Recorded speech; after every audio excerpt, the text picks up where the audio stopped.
and women of the NRA. You are great American patriots. Chris Cox, Wayne LaPierre, Oliver North. I've been following Oliver for a long time.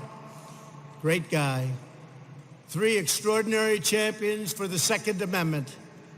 And I'm a champion for the Second Amendment, and so are you. It's not going anywhere. It's under assault. It's under assault, but not when we're here, not even close. I also want to thank our tremendous Vice President and Indiana's native son, Mike Pence, has done a fantastic job. And we're grateful to be joined by a number of terrific leaders from the Hoosier State. Governor Eric Holcomb. Where is Eric? You can't miss Eric, he's so big. Thank you, Eric. Senator Todd Young, terrific guy. Thank you, Todd. Senator Mike Braun, what a job he's doing.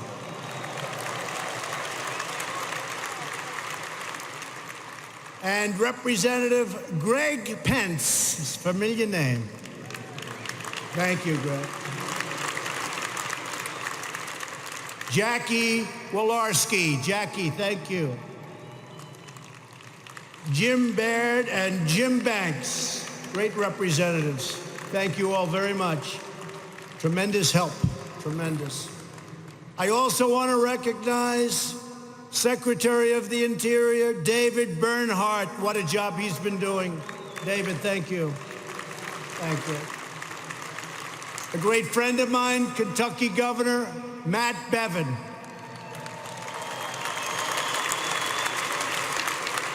Thank you, Matt.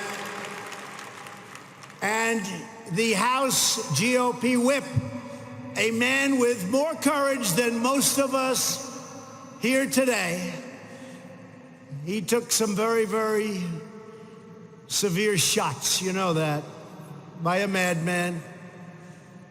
And he's stronger and better. I actually told him backstage, I said, you're much more handsome than you were 2 years ago. I don't know what's going on. And he is Steve Scalise. A lot of courage. Thank you. Thank you, Steve. And most importantly, I want to thank all of you, the proud card-carrying members of the NRA.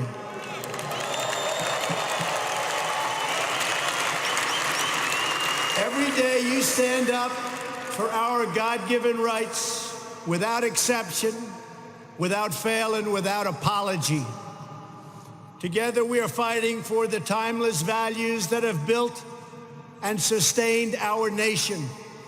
And our nation is greater today than it has ever been. Stronger, richer, we're doing better than ever before.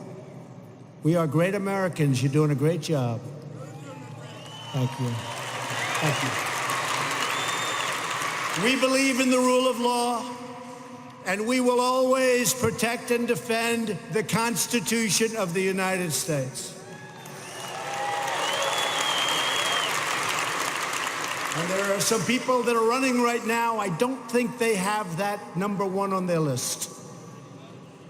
We believe that children should be taught to love our country, honor our history, and always respect our great American flag. And we believe in the right to self-defense and the right to protect your family, your community, and your loved ones. We believe in the wisdom of our founders, and we believe in freedom and liberty and the right to keep and bear arms.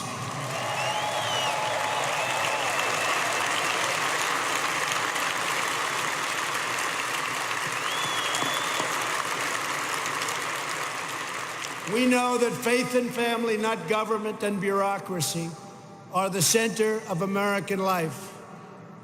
And above all else, we know this.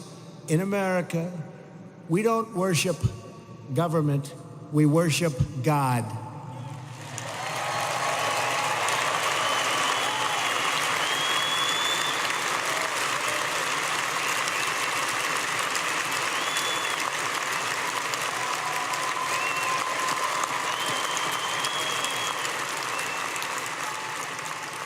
Every day of my administration, we are taking power out of Washington, D.C., and returning it to the American people where it belongs. And you see it now better than ever with all of the resignations of bad apples. They're bad apples. They tried for a coup. Didn't work out so well.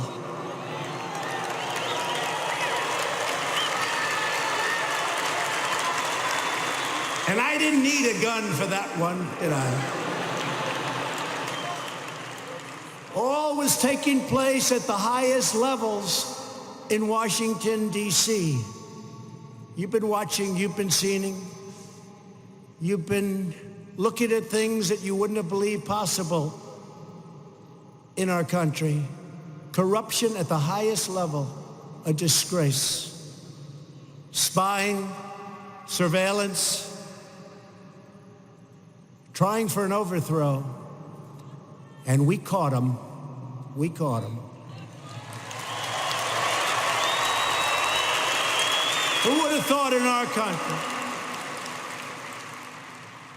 But it's called what we all together have done. Started 2.5 years ago on that great November 8th. That was a great day. Remember that day? Great day. And in a year and a half, we have one called November 3rd. It's November 3rd this time. Get ready to vote. You better. You better get ready to vote.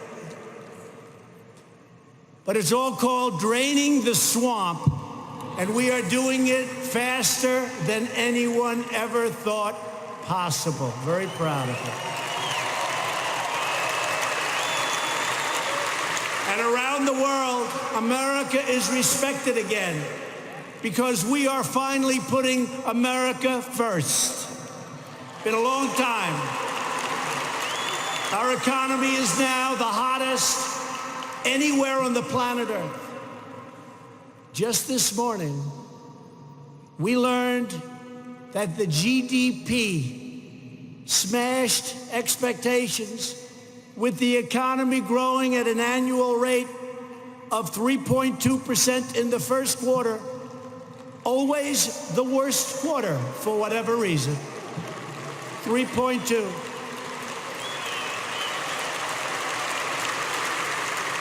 And if we kept the same interest rates and the same quantitative easing that the previous administration had, that 3.2 would have been much higher than that, but they hadn't hit these numbers in 16 years. We had a tremendous increase in inventory investment. You know what that means? And listen to this, a very big increase in net exports. Isn't it about time? Isn't that nice? We've added almost 6 million jobs since my election. And if I would have said that during the campaign, all of those people back there, we call them the fake news, they wouldn't have believed it. They're fake. They're fake. Blue-collar jobs recently grew at the fastest rate in more than 3 decades. Nearly 5 million Americans have been lifted off of food stamps since our election. Wages are rising fast, and the lowest paid workers are making the biggest percentage gains of all, and that's nice to hear. It's about time. Unemployment recently achieved its lowest rate in 51 years, and very shortly, it should be its lowest rate in the history of our country. African American, Asian American, Hispanic American have reached the lowest levels of unemployment in our history.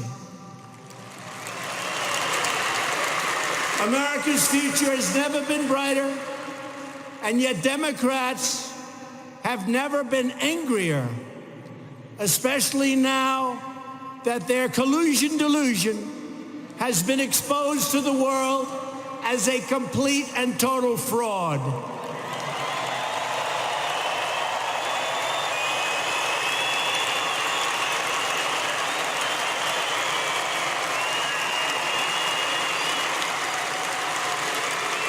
It's been the greatest political hoax ever in our country. Instead of working with us to rebuild our infrastructure, lower drug prices, which, by the way, this year, for the first time in 50 years, drug prices went down. They're going to go down a lot lower. And instead of working with us to fix our trade deals, which I'm doing without them, and continue creating millions and millions of new jobs, which we're doing at a level that people have not seen before, that people don't even believe. Democrats are obsessed with hoaxes, delusions, and witch hunts. That's what they're obsessed with. That's what they want to do. And we can play the game just as well or better than they do. Far-left radicals in Congress want to take away your voice, your jobs, your rights, and they especially want to take away your guns. You know that. They want to take away your guns. You better get out there and vote. You better get out there and vote. It seems like it's a long ways away. It's not. I was saying to Melania, our great First Lady, whose birthday it is today. Happy birthday, Melania.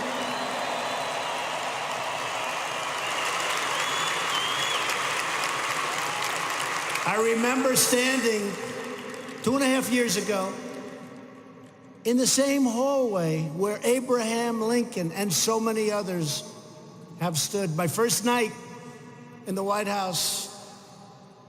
And I said to Melania, I said, this is incredible. And 4 years seemed so long away. And now here we are. We're getting ready to start up the campaign again. Start up the campaign again.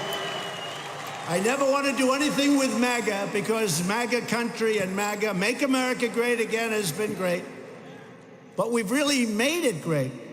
We've made it great. We brought it back. And we're thinking about slogan, Keep America Great, because you have socialists and far-left Democrats that want to destroy everything that we've done. Your 401ks are going through the roof. Your stock market since the election has hit a record high. Almost 100 different records I've broken. Record high. But everyone's like a genius now. They buy stock and they're all up. Everybody's benefiting and jobs are benefiting. But it can all be taken away when you start putting the wrong people in office. We've cut regulations more than any president in the history of our country. And that's in 2 years. In 2 years, we did more to regulation. Think of that, than any president in the history of our country. It's one of the reasons our jobs are booming, one of the reasons the economy is booming. We gave you the largest tax cut in the history of our country, the biggest ever. And we got ANWR approved. And we got the individual mandate, the absolute worst part of Obamacare, eliminated. Now we're going for the rest. And we had it done except for one vote. You know what I'm talking about. One vote.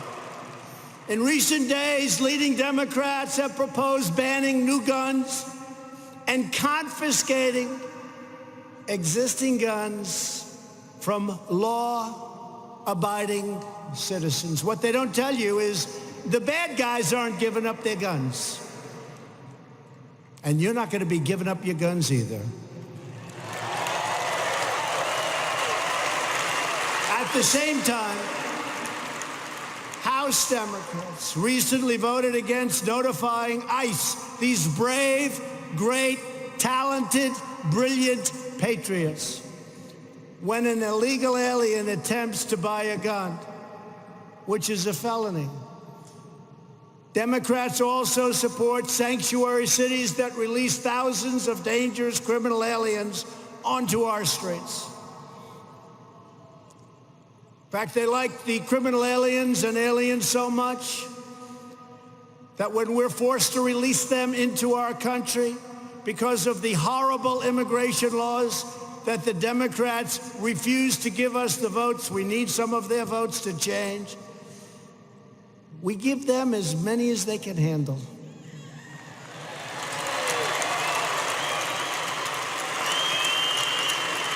And they're not too happy about it, folks. They're not too happy.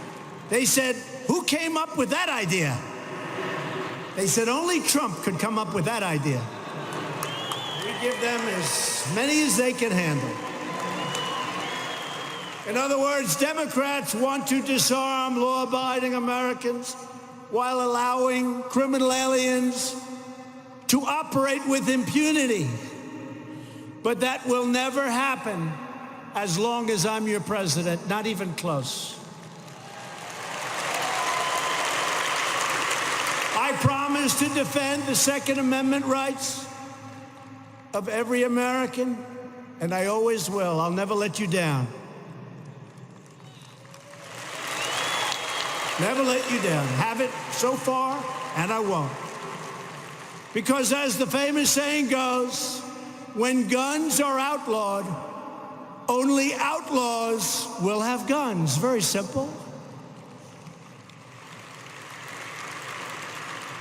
The Democrats are also working hard to block the wall. But we are building the wall. They're not happy about it. And we will have over 400 miles of wall built by the end of next year.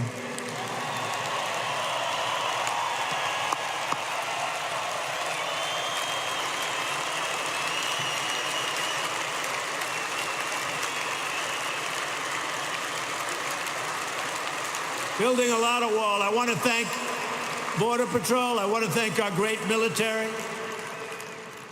I want to thank the Army Corps of Engineers. They've been incredible.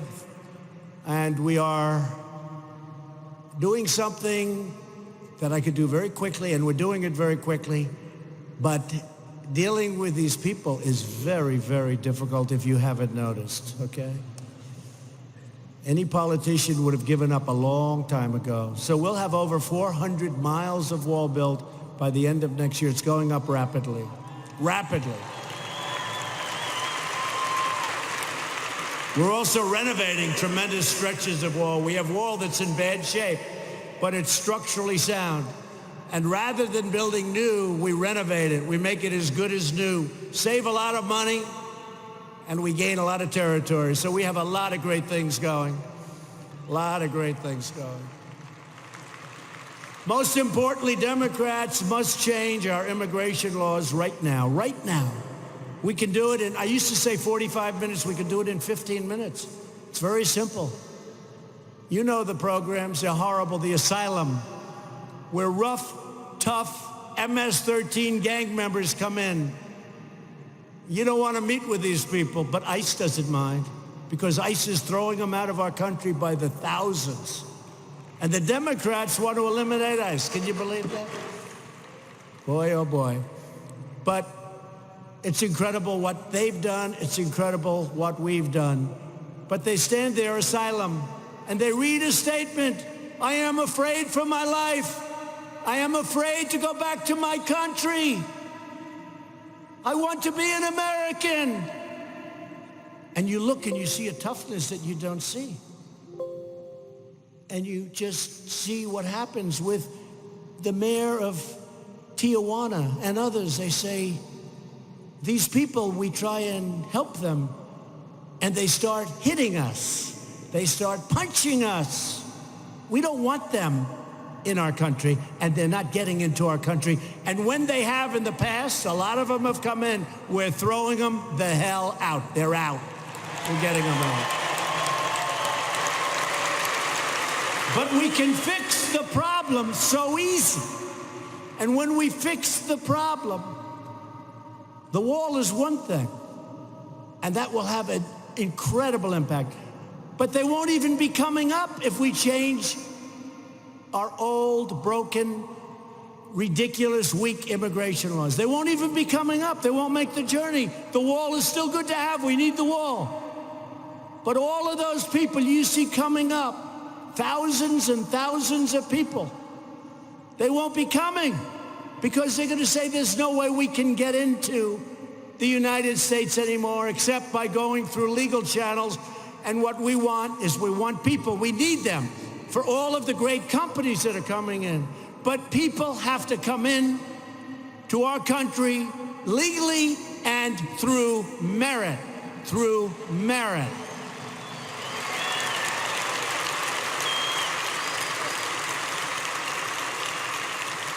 One of the gravest threats to the Second Amendment and to American freedom itself are activist judges. You see it every day. Every day. They almost always file in a certain little jurisdiction. I won't tell you what it is, but you all know. Every time we get sued on the ban, which we ended up winning, you know, we have the ban. We lost in the Ninth Circuit. We shouldn't have. We lost in the Ninth Circuit Court of Appeals, which we shouldn't have.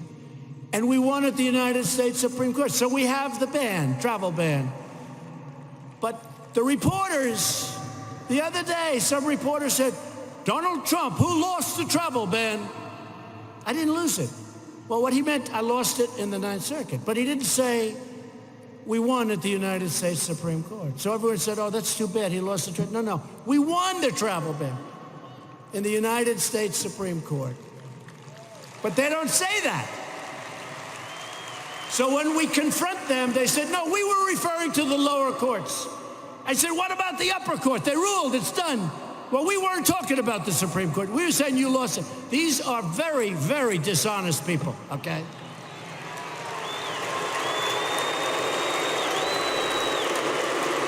Nobody gets it. Why?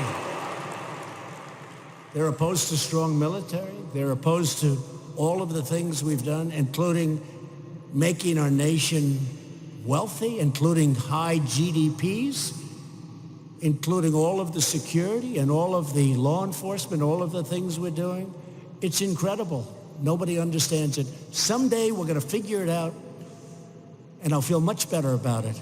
But why are they opposed to things that truly make our country great? Why? Nobody gets it. I don't get it.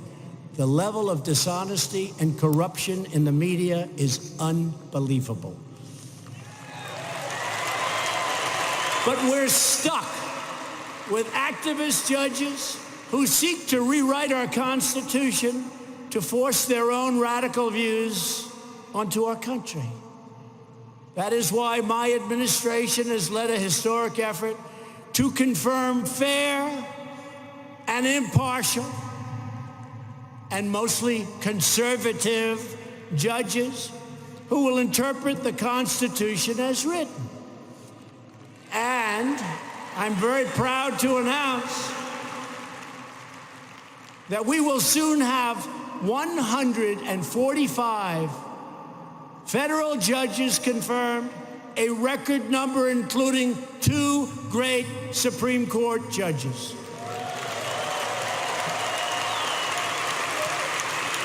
Justice Gorsuch, Justice Kavanaugh, 2 fantastic justices. In fact, next week, we will confirm our 100th federal judge. Nobody knows what that means. The percentage is incredible. Nobody knows what that means. And in the end, I expect to have the second highest percentage of judges confirmed in the history of the United States, more than any other president, except one. I'll never beat this one. Percentage of judges approved. You know who the one is? Take a guess. George Washington. He gets 100%. Now, he had 100%. He named every one of them. But you know what? We'll have more of them. George Washington. But we're also defending free speech on our college campuses.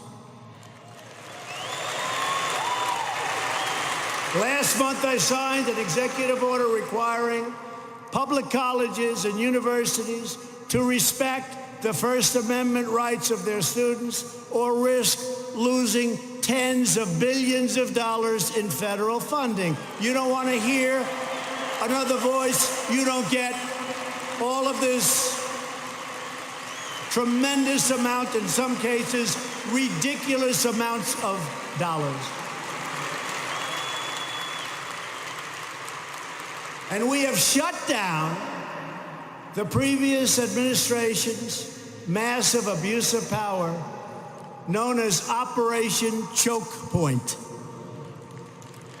Under this ill-advised program, government bureaucrats discouraged banks from making loans to gun retailers, a backdoor attack on private gun ownership that will never be allowed to happen on my watch. That's step one, folks.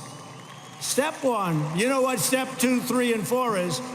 Step 4 is you don't have guns. You don't have any way to protect yourself. Today, I'm proud to announce another historic step to protect your Second Amendment rights. And I didn't tell Chris and Wayne and Oliver, I didn't even tell them about it. So they're listening in this big room someplace and they're saying, I wonder what he's going to do.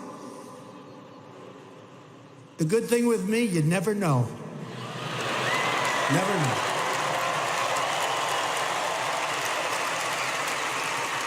That's why we're making trade deals that are so good for our country.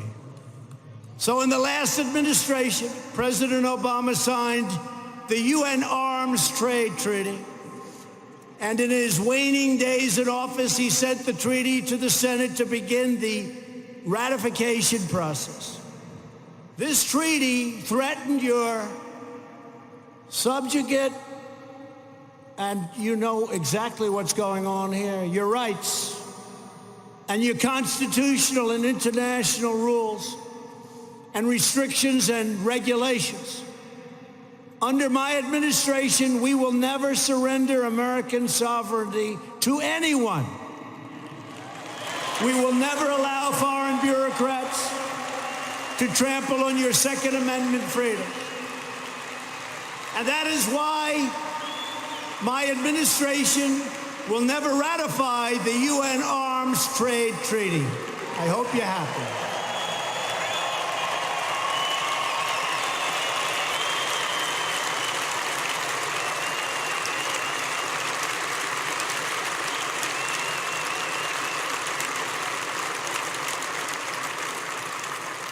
I'm impressed. I didn't think too many of you would really know what it is. You know what it is? A big factor. But I see a couple of very happy faces from the NRA over there. And I am officially announcing today that the United States will be revoking the effect of America's signature from this badly misguided treatment. We're taking our signature back.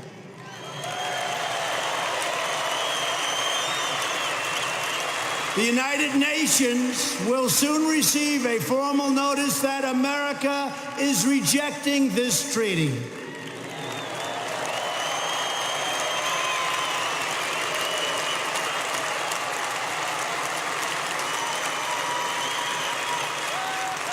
As part of this decision, I will sign right now, in front of a lot of witnesses, a lot of witnesses, a message asking the Senate to discontinue the treaty ratification process and to return the now rejected treaty right back to me in the Oval Office, where I will dispose of it.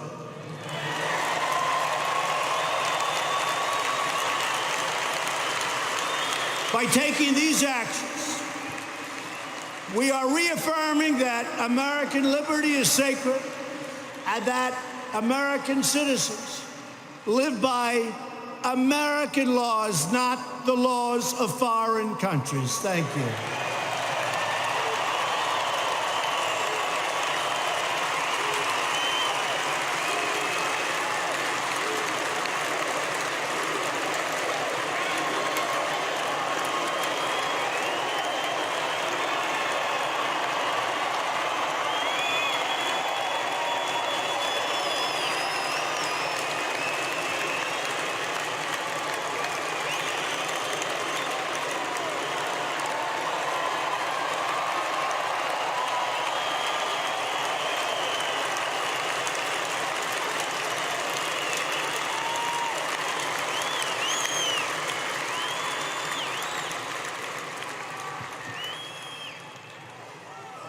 They all want the pen. Can you believe these people?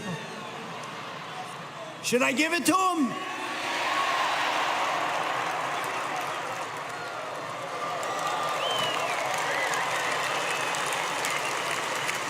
Famous pen.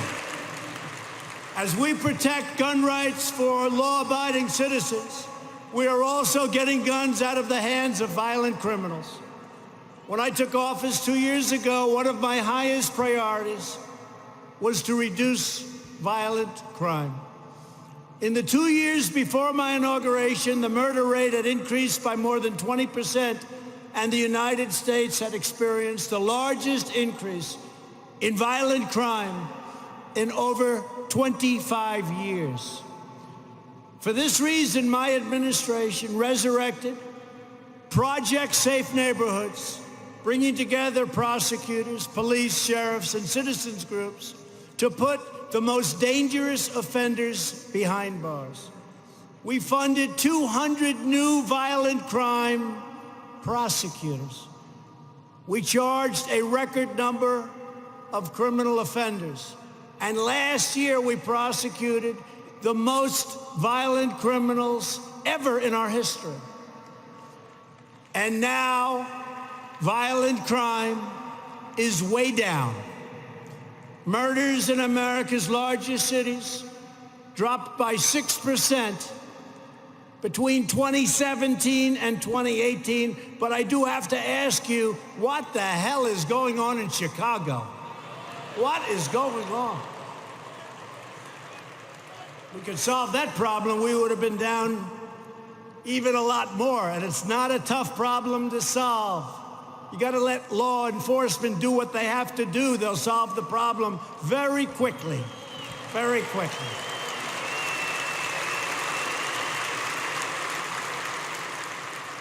We don't think enough about the victims. They're too worried about the people that caused the crime. It's got to stop. That thought process is no good.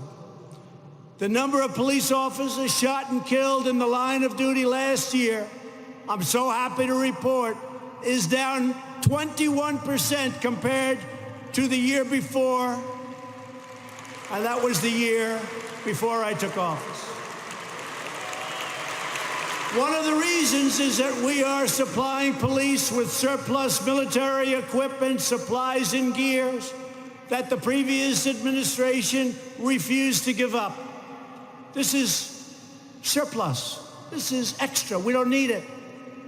Great equipment sitting in warehouses all over the country. Billions of dollars of equipment that the military no longer needs or wants or uses, but the top of the line. Some of it's never been used, brand new. From vehicles to essentially supplies of all kinds, including bulletproof vests. And rather than having it sit and draw dust, I had it distributed all over the country to our police departments.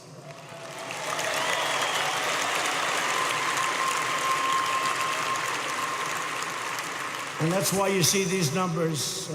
It's a great thing. You know, a lot of being president is common sense, right? Don't you think, right? It's common sense. Have a good heart, but it's common sense. In this administration, we will always stand with the heroes of law enforcement. They're heroes. They're brave. They're great. And they will tell you they haven't felt so proud of themselves for many years because they were abandoned by Washington. They were abandoned by our politicians. And not just the Obama administration. Before that, they felt abandoned. Well, they know that I love them, and we're going to protect them just like they protect us. Incredible people, great people. We've also taken critical steps to improve school safety. More than 30 states now allow teachers that are highly trained, talented people, to carry guns in the classroom to protect themselves and to protect their students who they love. Who's better? Who's better?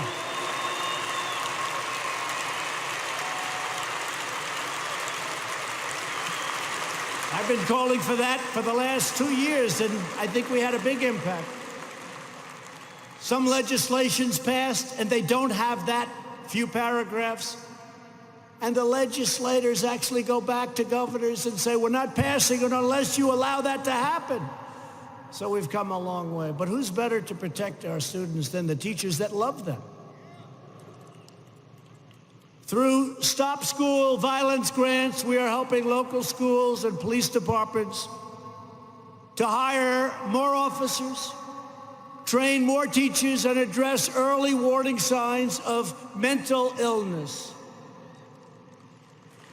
Every day, citizens across America exercise their constitutional right to defend themselves, their families, and their communities. That's a constitutional right. They want to take it away from you. They will take it away. You let these maniacs get into office, they will take that right away. I mean, you see what's going on. Let the Boston bomber vote. He should be voting, right? I don't think so. Let terrorists that are in prison vote. I don't think so. Can you believe it? But this is where some of these people are coming from. And they're the most popular ones. When Bernie Sanders made certain statements the other day, I said, well, that's the end of his campaign. Then what happened is everybody agreed with him. Or most of them. We know that the only way to stop a bad guy with a gun is a good guy with a gun.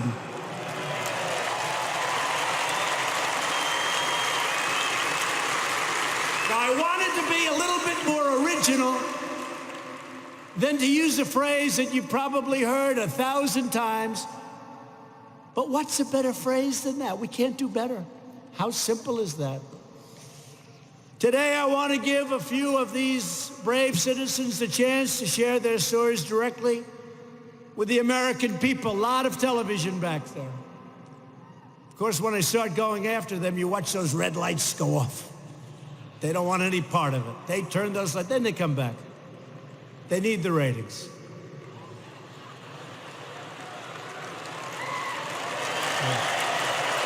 They come back. In fact, at a certain point, I think they'll probably all endorse me.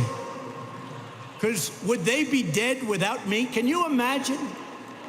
Can you imagine having some nice, boring person get up here? Well, they wouldn't be up here. They would be as far away from you as possible. April Evans joins us from Virginia. One night in 2015, she was home alone with her 2-year-old daughter when an intruder broke into her home violently. April took care of it. April, please come up. Please, April.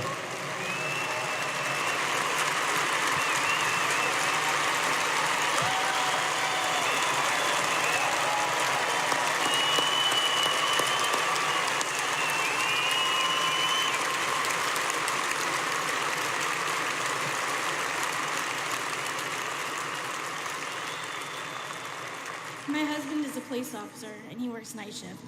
One night he was at work, and my daughter and I were home alone. Someone started banging so hard on the door it broke in 2 places. He demanded that I let him in. I called 911 and I went to my room to get the gun. I heard a loud crash, and when I came out to the hallway to see, he was running towards me with a look in his eyes that I'll never forget. I shot him twice, and I held him at gunpoint until the police arrived.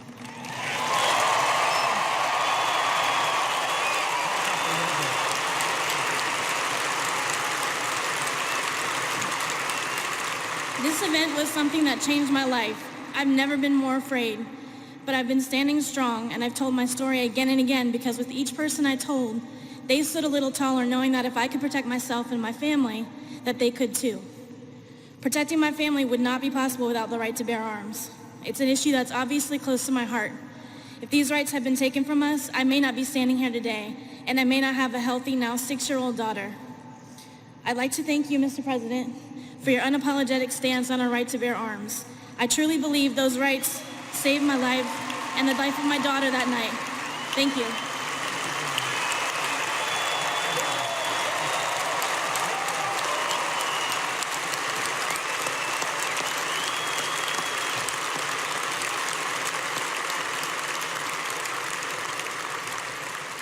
Thank you, April. She was able to defend herself.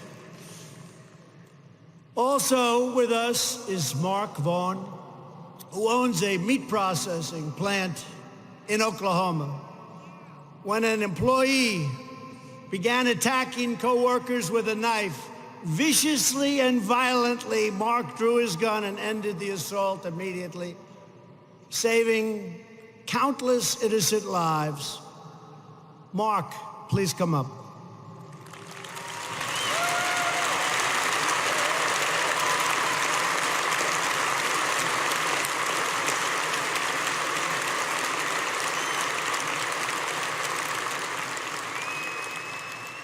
Thank you, Mr. President.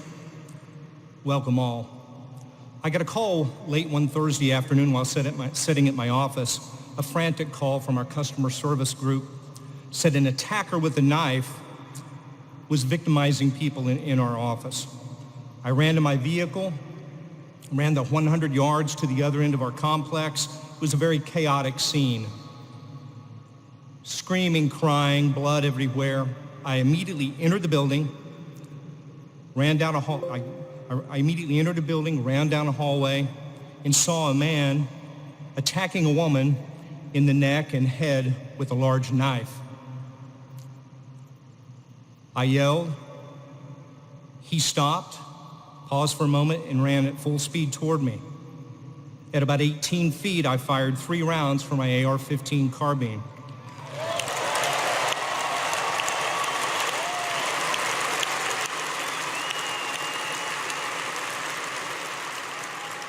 Immediately incapacitating the subject. He was a determined attacker. Unbeknownst to me, moments before, he had decapitated a coworker and had targeted several others in our operation to be attacked that day. I was able to take that action because I had a gun and I was prepared to use it. These are central missions of the NRA, and I thank you, NRA, for that, and everyone here.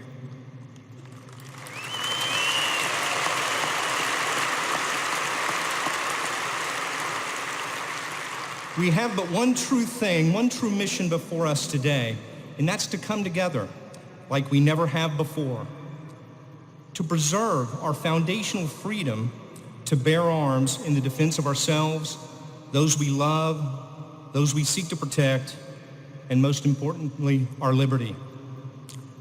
Lastly, I'd like to express gratitude. No other president in our lifetime has stood with us so strongly in defense of our Second Amendment rights. Thank you, Mr. President.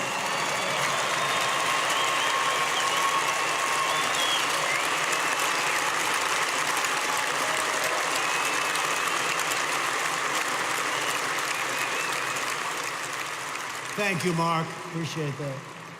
Thank you very much. Great job. Thank you. Finally, Stephen Williford joins us from Sutherland Springs, Texas, great state of Texas, where a mass shooter opened fire at the First Baptist Church. You all read about it. In November 2017, taking many innocent lives, wonderful, wonderful people. Stephen heroically risked his life to bring the horrible violence to an end. Stephen, please come up and say a few words.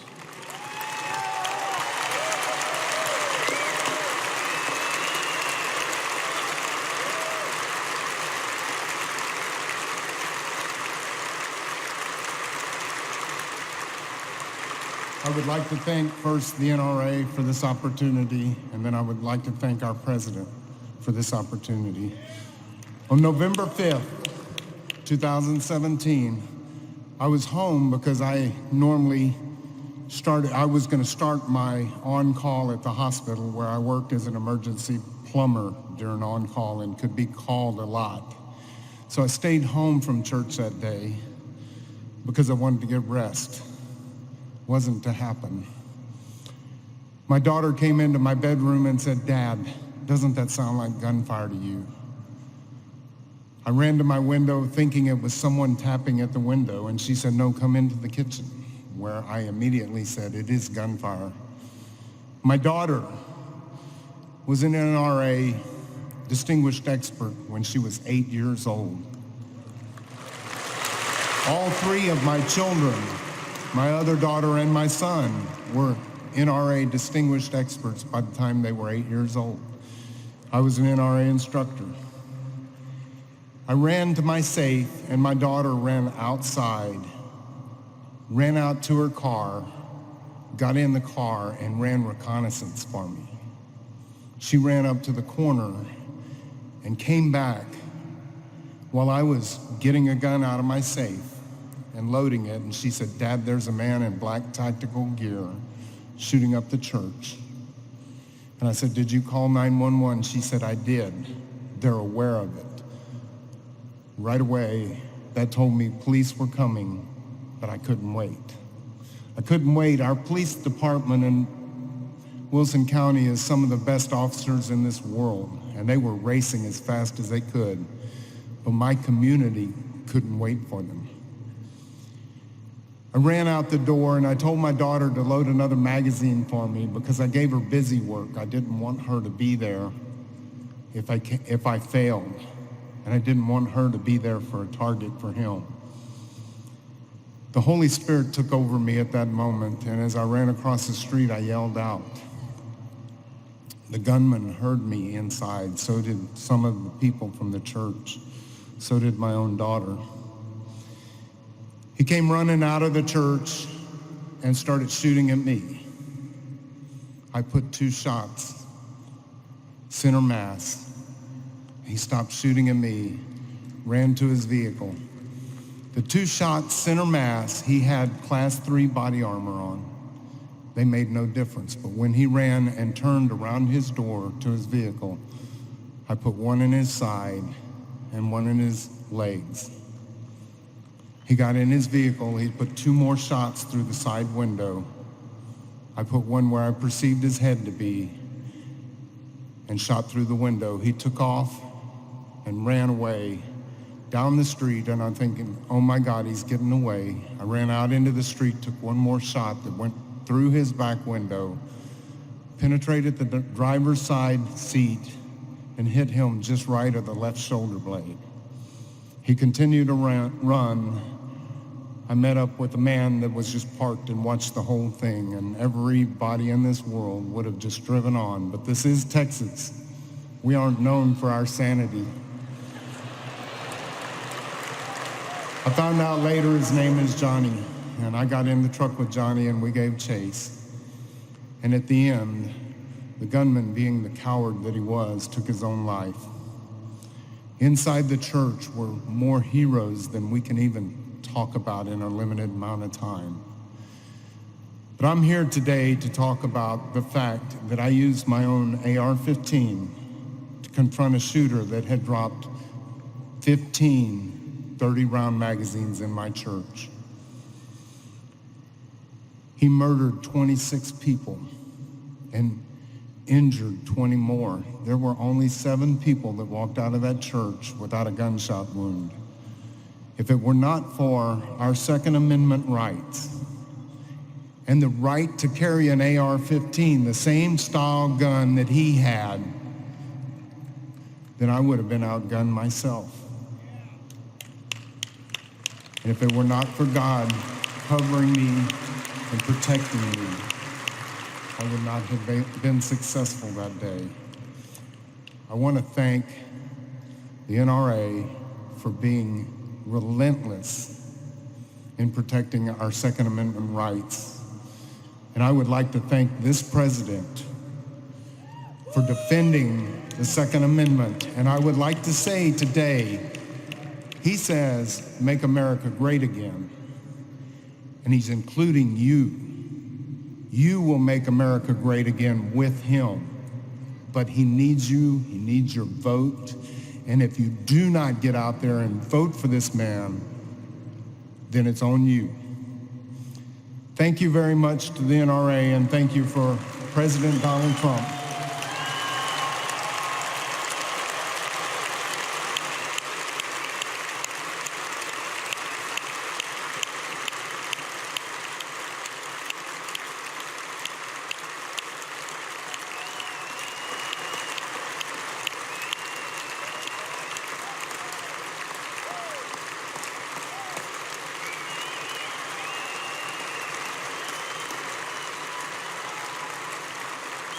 Oh, what a job. Thank you. Thank you. Can't say it better than that. But I want to thank you all for your courage, because you're really living proof that law-abiding gun owners make a tremendous, tremendous difference. Tremendous difference. You know, Paris, France, they say has the strongest gun laws in the world. And you remember those maniacs when they went into the nightclub. I use this example. There are many examples. But they shot one person, another person, another person, another person. Hundreds of people dead and horribly wounded to this day. That was 5 years ago. If there was one gun being carried by one person on the other side, it very well could have been a whole different result. The shooting went on so long, and there wasn't a thing you could do about it. Get over here, boom. Get over here, boom. And then they left. They were captured later. If there was only one gun, if there were 2, 3, 4, it wouldn't have happened. Tiny percentage by comparison. But it probably wouldn't have happened, because the cowards would have known there are people in there having guns. It wouldn't have happened. So people don't really understand the other side of the argument. I have the debate a lot, and I win the debate all the time. And the next day you see the same person who was so badly defeated in the debate going out and saying the same thing. Even though he or she, I really believe, know that you can't justify their side of the argument. So gun owners make our communities safer, and they make our nation stronger. Americans have always understood this truth going back to the earliest days of our nation. 2 months before the American Revolution broke out, with the shot heard round the world, a group of patriots gathered along a bridge in Salem, Massachusetts. In the preceding months, British soldiers had confiscated muskets in Boston. You know the story well. Gunpowder was seized in Somerville, and the patriots in Salem knew that the redcoats would soon come for the town's cannons. But the Americans were prepared. They already loved our country, and they were determined to defend their rights to the death. When hundreds of British soldiers arrived at the bridge, the Americans stood firm, blocking their path. When swords were drawn, they didn't flinch. When the redcoats tried to steal American boats, the Patriots sank those boats and sank them very quickly. When a British soldier held the tip of his bayonet against a man's chest, that man, Joseph Witcher, tore open his shirt and dared him to do his worst. Soon the crowd grew larger as civilians came from miles around to stand side by side with their great countrymen against tyranny. In the face of such unbreakable resolve, the king's soldiers had no choice but to admit defeat and failure and retreat.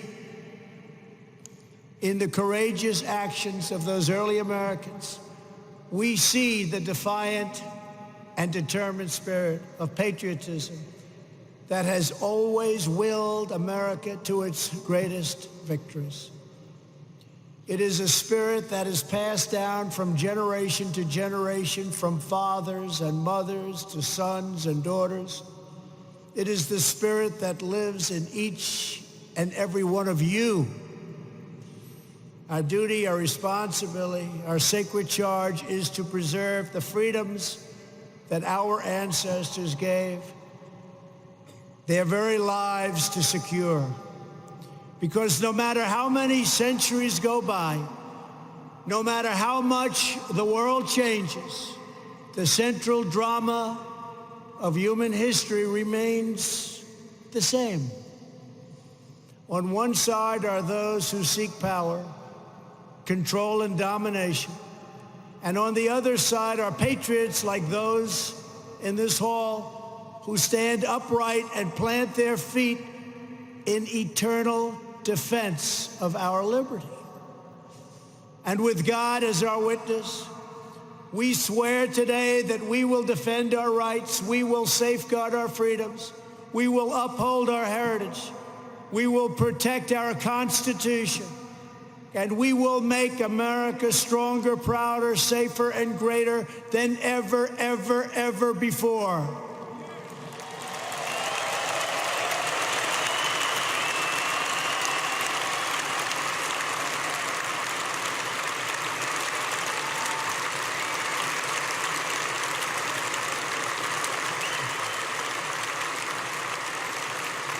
To all of our incredible friends at the NRA, thank you for fighting the good fight. It is an honor to fight by your side. And it's an honor to be with everyone in this giant hall today. I am with you. I will never, ever let you down. Thank you. God bless you. And God bless the United States of America. Thank you. Thank you.